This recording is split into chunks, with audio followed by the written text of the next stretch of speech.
Welcome to IQ channel.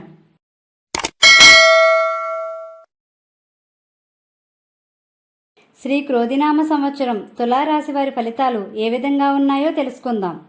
ఈ రాశిలోనికి వచ్చే నక్షత్రాలు చిత్తా 3, 4 పాదములు, స్వాతి 4, విశాఖ 1, 2, 3 పాదములకు చెందినవారు ఈ రాశిలోనికి వస్తారు. ఈ రాశి వారికి ఆదాయం 2, వ్యయం 8, రాజ్యపూజ్యం 1, అవమానం 5. ఈ రాశి వారికి ఈ సంవత్సరం ఆరోగ్య పరిస్థితి అంతగా అనుకూలించదు. వీరికి కంటి సమస్యలు మరియు జీర్ణ వ్యవస్థకు సంబంధించిన సమస్యలు వచ్చే అవకాశం ఉన్నాయి. వీరికి ఆర్థిక పరంగా చూస్తే చాలా జాగ్రత్తగా ఉండాలి. ముఖ్యంగా బంధువులతో కానీ స్నేహితులతో కానీ ఆర్థికపరమైన లావాదేవీలు ఏమాత్రమూ చేయవద్దు. విరోధాలు వచ్చే అవకాశం ఉంది. ఈ సంవత్సరం ఉద్యోగస్తులకి కొన్ని ఒడిదుడుకులు వచ్చే అవకాశాలు ఉన్నాయి. మీరు వాటిని తట్టుకుని ముందుకు వెళ్ళాలి. కానీ ఏమాత్రమూ ఉద్యోగాలను వదులుకునే పని చేయవద్దు. కోపం తగ్గించుకుని మనసును నిగ్రహం చేసుకుని ముందుకు వెళ్ళాలి. ఉన్నత ఉద్యోగాలకు మరియు ఉన్నత చదువులకు విదేశాలకు వెళ్లే వారికి ఇది సరైన సమయం కాదు.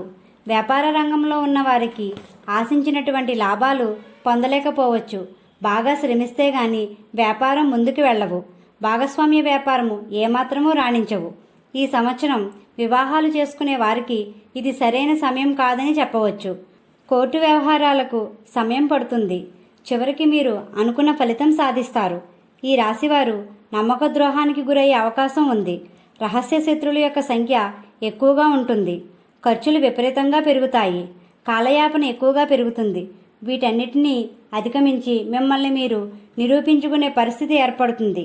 ఈ రాశివారు ఈ సంవత్సరం చాలా జాగ్రత్తగా ఉండాలి. ఈ రాశివారు దుర్గారాధన చేయండి, విష్ణు సహస్రనామం చదవండి, గోమాతకు ఆహారం పెట్టండి. ఈ విధంగా చేసిన ఎడల కొంత మనశ్శాంతిగా ఉంటారు. మా వీడియో కానీ మీకు నచ్చినట్లయితే లైక్ చేయండి, షేర్ చేయండి, కామెంట్ చేయండి. ఇలాంటి మరెన్నో వీడియోస్ కోసం మా ఛానల్ని ఇప్పుడే సబ్స్క్రైబ్ చేయండి.